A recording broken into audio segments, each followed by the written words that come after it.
Hi dear friends, welcome to chalk board stories. അപ്പോൾ നമ്മുടെ mock test സീരീസിലേക്ക് എല്ലാവർക്കും സ്വാഗതം. നമ്മുടെ കെമിസ്ട്രിയിൽ ഓർഗാനിക് സംയുക്തങ്ങൾ, നാമകരണം, ഐസോമെറിസം, രാസപ്രവർത്തനങ്ങൾ എന്ന് പറയുന്നത് നമ്മുടെ ലാസ്റ്റ് യൂണിറ്റാണ്. ഈ യൂണിറ്റ് എന്ന് പറയുന്നത് ശരിക്കും ഒരു റാങ്ക് മേക്കിംഗ് ക്വസ്റ്റ്യൻസ് കിട്ടുന്ന, അതായത് എല്ലാവരും അറ്റൻഡ് ചെയ്യത്തില്ല ഇത്. അപ്പോൾ നമുക്കൊരു റാങ്ക് മേക്കിംഗ് ആയിട്ട് വരാവുന്ന ക്വസ്റ്റ്യൻസിൽ നമുക്ക് ഈ ഒരു സെക്ഷനിൽ നമുക്ക് പ്രതീക്ഷിക്കാം. ഓക്കെ, അപ്പോൾ നമ്മളിവിടെ ആറ്റത്തിൻ്റെ ഘടനയും രാസബന്ധനവും ചെയ്തു. അതേപോലെ തന്നെ പിന്നെ ഏതാണ് ചെയ്തത്? ആസിഡുകൾ, ബേസുകൾ, ലവണങ്ങൾ ചെയ്തു. ഇപ്പോൾ നമ്മൾ ചെയ്യുന്ന ഇതാണ്. ഇനി ഇതിൻ്റെ ഒരു പാർട്ടും കൂടി വരും. ഇപ്പോൾ ഇതിൽ ഞാൻ നാമകരണം വരെ എടുത്തിട്ടുള്ളൂ. ഇനി ഐസോമെറിസം, രാസപ്രവർത്തനങ്ങൾ എന്ന് പറയുന്ന ഒരു യൂണിറ്റും കൂടി നമുക്ക് എക്സാം ആയിട്ട് വരും. ഓക്കെ, ക്വസ്റ്റ്യനിലേക്ക് പോകാം.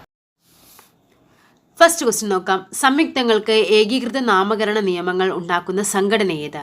UNO, UNESCO, IUPAC, BIS. ഏതാണ് ആൻസർ വരുന്നത്? ഓപ്ഷൻ സി IUPAC ആണ്. എന്താണ് IUPAC എന്ന് നോക്കാം. ഇതൊന്നും നമുക്ക് പഠിക്കാനുള്ള കാര്യമല്ല. ഇവിടെ നമുക്ക് പഠിക്കാനുള്ളത് ഇതാണ്. IUPAC എന്താണ്? International union of pure and applied chemistry. ഇതാണ് IUPACയുടെ ഫുൾ ഫോം. എന്നാണ് ഇത് രൂപീകരിക്കുന്നത്? 1919 അതിൻ്റെ ആസ്ഥാനം എവിടെയാണ്? സ്വിറ്റ്സർലൻഡിലെ സൂറിച്ചിലാണ്.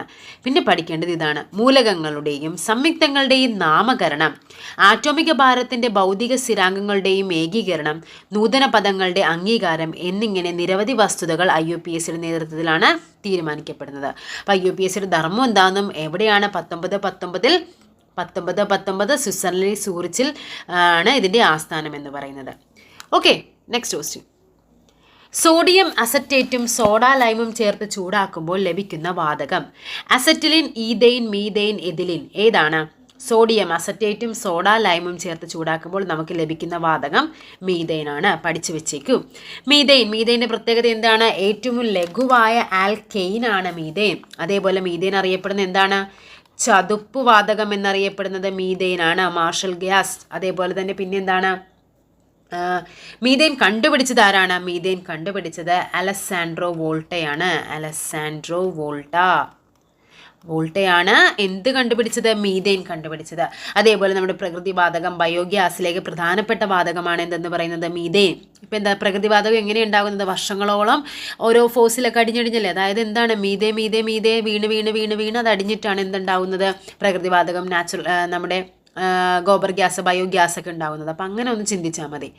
ഓക്കെ, രണ്ടിലും എന്താണ്? മീഥെയ്ൻ ആണ്. മീഥെയ്ൻ ഇട്ടിട്ട് നമ്മളിപ്പോൾ ഗോബർ ഗ്യാസ്, ബയോഗ്യാസ് എങ്ങനെ ഉണ്ടാക്കുന്നത്? മീഥെയ്ൻ വേസ്റ്റ് ഇട്ട് കൊടുക്കും അല്ലേ.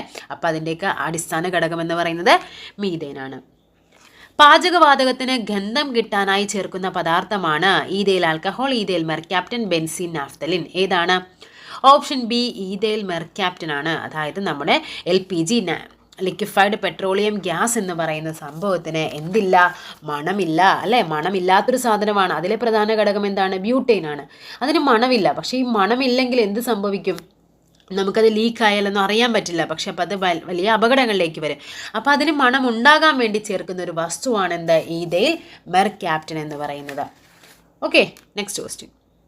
ആൽക്കീനുകളുടെ പൊതുവായ വാക്യം എന്ത്? ആൽക്കീൻ അതായത് നമ്മുടെ കാർബൺ ആറ്റോമിക് ഇതിൽ 3 ഉണ്ട്. ആൽക്കെയിൻ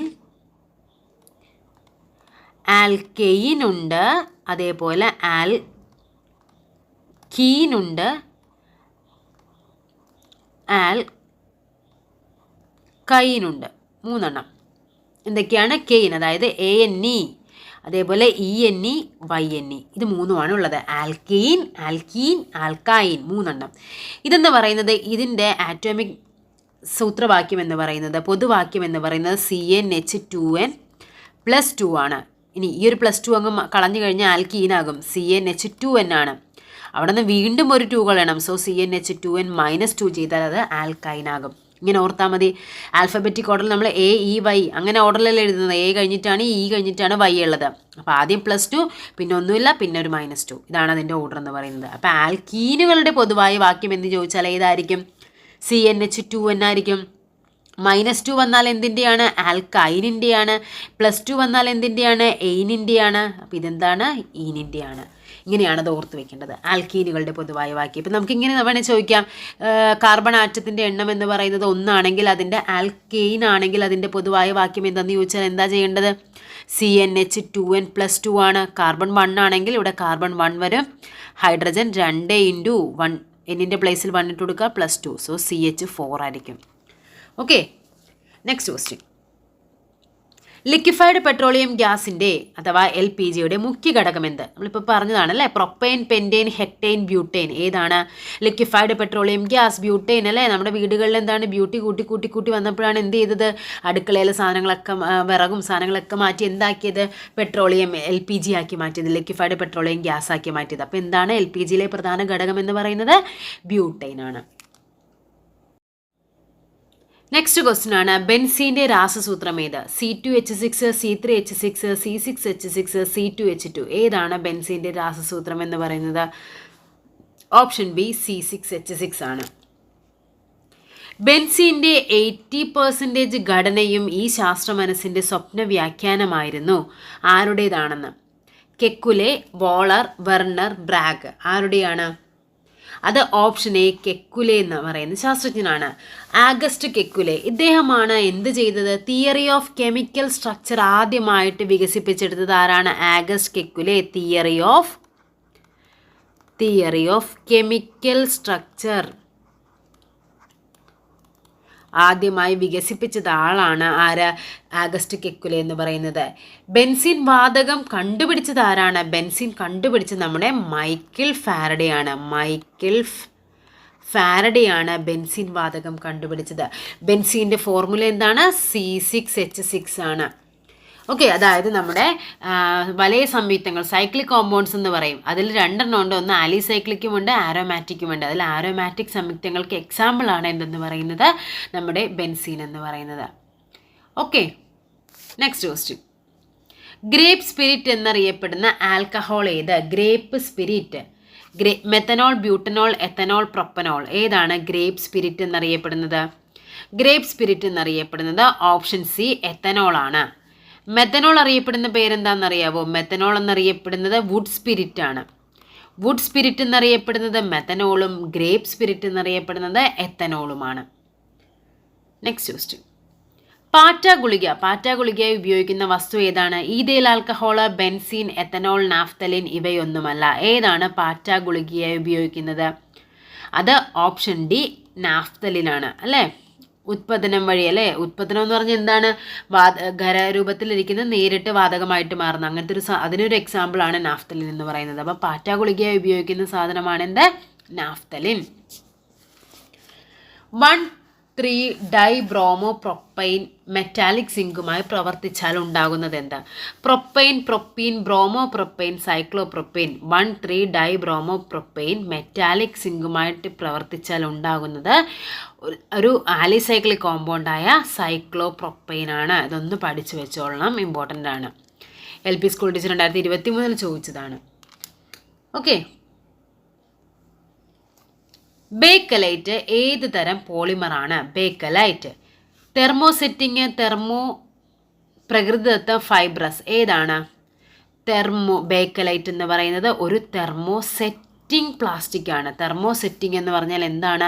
അതായത് 2 ടൈപ്പ് പ്ലാസ്റ്റിക്കുകളുണ്ട് അല്ലേ. 2 പ്ലാസ്റ്റിക്കുകൾ, ഒന്ന് തെർമോ പ്ലാസ്റ്റിക്കുകൾ, ഒന്ന് തെർമോസെറ്റിംഗ് പ്ലാസ്റ്റിക്കുകൾ എന്ന് പറഞ്ഞ്.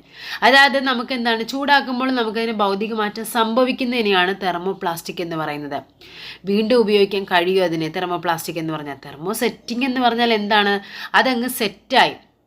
ഓക്കെ, സെറ്റായി പോയ സാധനം. അതിനെ നമുക്ക് വീണ്ടും ചൂടാക്കി നമുക്ക് പുതിയൊരു സാധനമാക്കി മാറ്റാനായിട്ട് നമുക്ക് പറ്റില്ല. അതുകൊണ്ടാണ് അതിനെ തെർമോസെറ്റിംഗ് പ്ലാസ്റ്റിക്കുകൾ എന്ന് പറയുന്നത്. ഇനി ആരാണ് ബേക്കലൈറ്റ് കണ്ടുപിടിച്ചത്? ബേക്കലൈറ്റ് കണ്ടുപിടിച്ചത്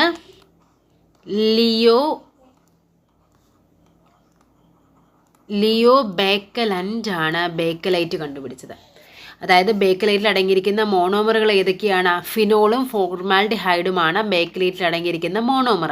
ഇതിൻ്റെയൊക്കെ നമുക്ക് ഒരു പാർട്ടും കൂടി ചെയ്യാം വീഡിയോ. പോളിമറും അതേപോലെ അതിൻ്റെ ഓരോന്നിൻ്റെയും മോണോമറൊക്കെ അടങ്ങിയൊരു ടോപ്പിക്കായിട്ട് നമുക്ക് ചെയ്യാം. കാര്യം നമ്മുടെ 10th ടെക്സ്റ്റ് ബുക്കിൽ 2nd ചാപ്റ്ററിൽ നല്ല ഡീറ്റെയിൽ ആയിട്ട് ഇത് പറഞ്ഞിട്ടുണ്ട്. ഓക്കെ, നെക്സ്റ്റ് ക്വസ്റ്റ്യനിലേക്ക് പോകാം. പഞ്ചസാരയെ ഒരു ഇന്ധനമായി കരുതാം എന്ന് പറയാൻ കാരണം എന്ത്? അത് ജ്വലിക്കുകയും ഊർജത്തെ സ്വതന്ത്രമാക്കുകയും ചെയ്യുന്നു. അതിൽ കാർബൺ ഉള്ളതിനാൽ അത് ജ്വലിച്ച് കാർബൺ ഡൈ ഓക്സൈഡാം ജലവുമായി തീരുന്നാൽ അത് നമ്മുടെ ഭക്ഷണത്തിൽ അടങ്ങിയിരിക്കുന്നില്ല. എന്തുകൊണ്ടായിരിക്കാം? ഒരു ഇന്ധനമാവണമെങ്കിൽ അത് എന്ത് വേണം? അത് ജ്വലിക്കുകയും ചെയ്യണം, അതേപോലെ അതിന് ഊർജ്ജത്തെ സ്വതന്ത്രമാക്കുകയും വേണം. സോ അത് ഓപ്ഷൻ എ ആണ് ആൻസർ. പഞ്ചസാരയെ ഒരു ഇന്ധനമായി കരുതാനുള്ള കാരണം എന്ന് പറയുന്നത് അത് ജ്വലിക്കുകയും ഊർജ്ജത്തെ സ്വതന്ത്രമാക്കുകയും ചെയ്യും. പഞ്ചസാരയിലെ പ്രധാന ഘടകങ്ങളൊക്കെ എന്തൊക്കെയാണ്? കാർബൺ ഉണ്ട്, ഹൈഡ്രജൻ ഉണ്ട്, ഓക്സിജൻ ഉണ്ട്. Okay, next question. 13ാമത്തെ ക്വസ്റ്റ്യൻ നോക്കാം. അജൈവ പദാർത്ഥമായ അമോണിയം സയനേറ്റിൽ നിന്ന് ജൈവ പദാർത്ഥമായ യൂറിയ നിർമ്മിച്ച ജർമ്മൻ ശാസ്ത്രജ്ഞൻ ആരാണത്? അദ്ദേഹം Michael Faraday, Friedrich Wohler, Linus Pauling, Karl Barry Sharpless. ആരാണ്? ഓപ്ഷൻ ബി ഫ്രെഡറിച്ച് വോളർ ആണ് അജൈവ പദാർത്ഥമായ അമോണിയം സയനേറ്റിൽ നിന്ന് ജൈവ പദാർത്ഥമായ യൂറിയ നിർമ്മിച്ചത്. കണ്ടോ, ഇത് നമ്മൾ ടെക്സ്റ്റിലെ ഫാക്റ്റാണ് പറഞ്ഞിരിക്കുന്നത്. ഓർഗാനിക് സംയുക്തങ്ങൾ സസ്യജന്തുജന്യമായ വസ്തുക്കളിൽ നിന്ന് മാത്രമേ ലഭിക്കുകയുള്ളൂ എന്നാണ് ആദ്യകാലങ്ങളിൽ വിശ്വസിച്ചിരുന്നത്. എന്നാൽ 1828 ഫ്രെഡറിച്ച് വോളർ എന്ന ജർമ്മൻ ശാസ്ത്രജ്ഞൻ അമോണിയം സയനേറ്റ് എന്ന അജൈവ സംയുക്തത്തിൽ നിന്ന് ഓർഗാനിക് സംയുക്തമായ യൂറിയ നിർമ്മിച്ചെടുത്തു. അപ്പോൾ ആരാണ്? Friedrich Wöhler. ഇമ്പോർട്ടൻ്റ് ആണ്, പഠിച്ചു വെച്ചോ. ഓക്കെ, ഇനി മൈക്കൽ ഫാരഡയുടെ പ്രത്യേകത നമ്മൾ നേരത്തെ പറഞ്ഞാണ് അല്ലേ. ഇനി എന്താണ് ലിനസ് പോളിംഗ്? ലിനസ് പോളിംഗിൻ്റെ പ്രത്യേകത എന്താണ്? അതായത് ഇദ്ദേഹത്തിന് 2 തവണ നോബൽ പ്രൈസ് കിട്ടിയിട്ടുണ്ട്. 2 തവണ നോബൽ പ്രൈസ് കിട്ടിയിട്ടുണ്ട്. എന്നിട്ടും അദ്ദേഹത്തിന് പ്രത്യേകതയുള്ളതെന്ന് പറഞ്ഞാൽ അത് 2 തവണയും എന്താണ്? 2 വിഷയങ്ങൾക്കാണ്.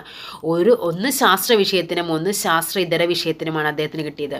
അതായത് ഒരേ വിഷയങ്ങൾക്ക് തന്നെ 2 തവണ കിട്ടിയവർ ഒത്തിരി പേരുണ്ട്. പക്ഷേ ഇദ്ദേഹം അങ്ങനെയായിരുന്നില്ല. ഒന്ന് ശാസ്ത്രം, ഒന്ന് അദ്ദേഹത്തിന് 1954 കെമിസ്ട്രിക്ക് നോബൽ പ്രൈസ് കിട്ടി. അതേപോലെ ശാസ്ത്ര ഇതര വിഷയമായ സമാധാനത്തിന് അദ്ദേഹം നോബൽ പ്രൈസ് കിട്ടി.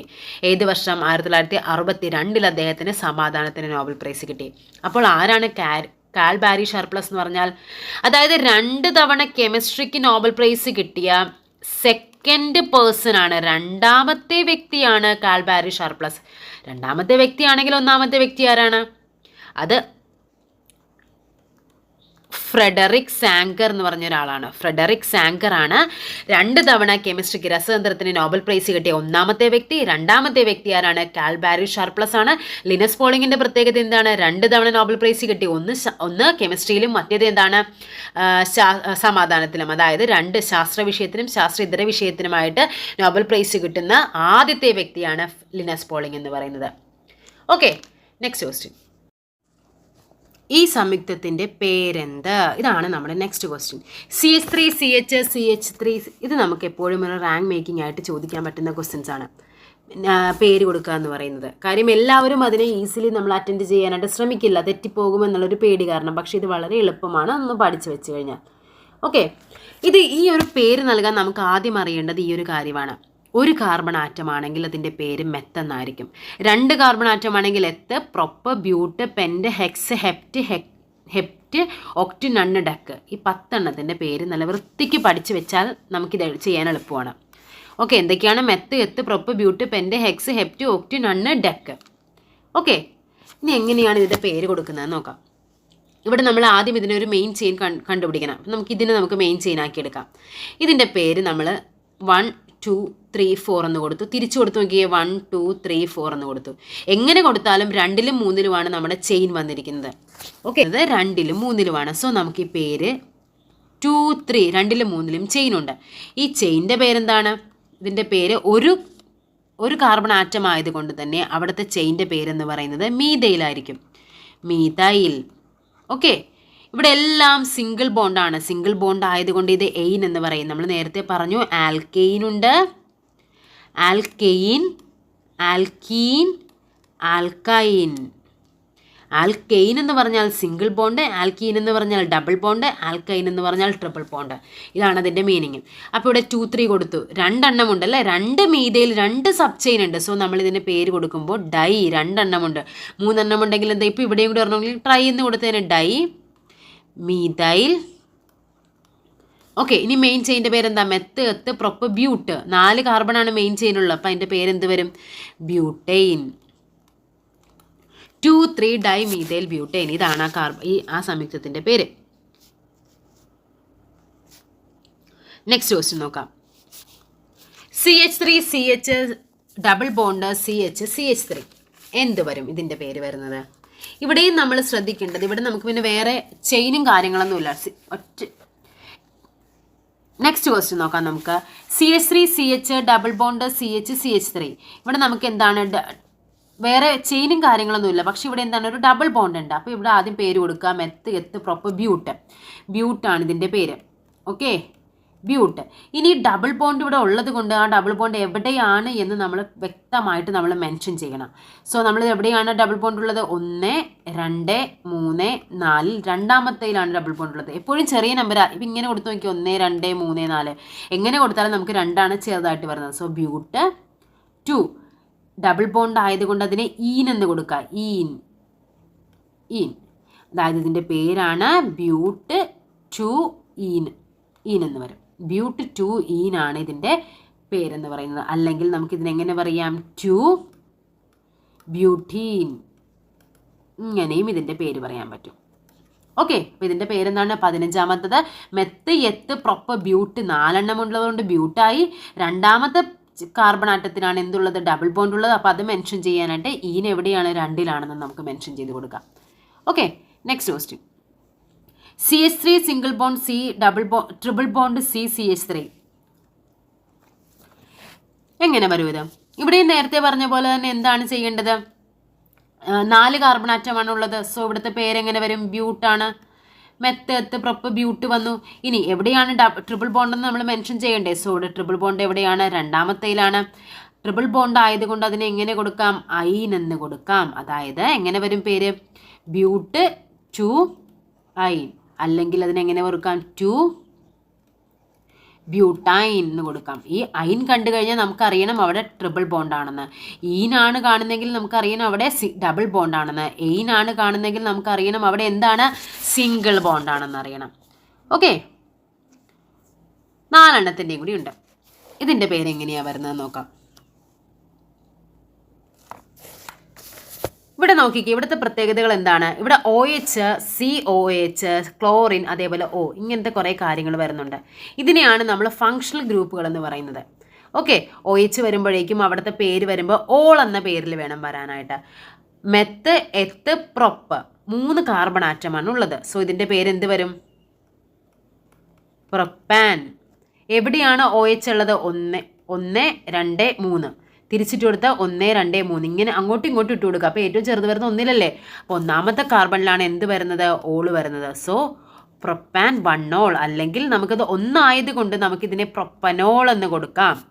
ഓക്കെ, അപ്പോൾ ഇതിൻ്റെ പേരെന്താണ്? CH3 CH2 CH2OH എന്ന് പറയുന്നത് പ്രൊപ്പനോൾ അഥവാ പ്രൊപ്പാൻ 1 എന്ന് പറയാം.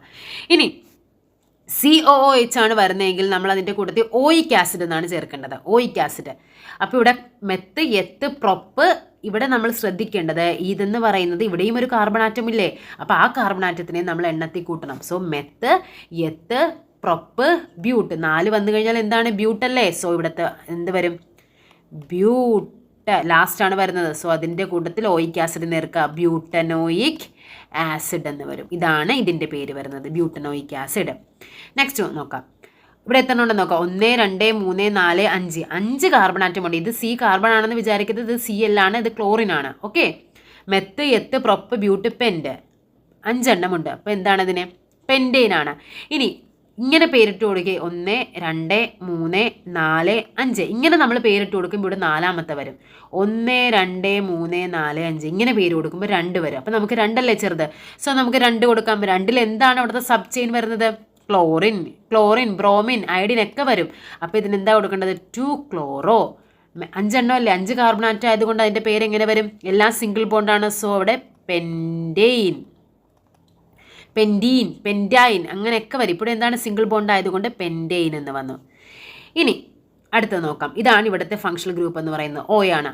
O വരുമ്പോൾ മാത്രം നമ്മൾ ചെയ്യേണ്ടത് ഇതിനെ അങ്ങ് സ്പ്ലിറ്റ് ചെയ്ത് തന്നെ എഴുതേണ്ടത്. ഇവരിവിടെ എങ്ങനെയാണോ സ്പ്ലിറ്റ് ചെയ്ത് കൊടുത്തിരിക്കുന്നത് അതേപോലെ സ്പ്ലിറ്റ് ചെയ്ത് തന്നെയാണ് കൊടുക്കേണ്ടത്. ഇവിടെ എന്താണ്? മെത്ത് 2 അല്ലേ ഉള്ളത്? പിന്നെന്താ? മെത്ത് പ്രൊപ്പ് ഇവിടെ 3 ഉണ്ട്. സോ നമ്മൾ ഇതിനെ എഴുതുന്നത് മെത്ത് ആയതുകൊണ്ട് ഈത്തോക്സി.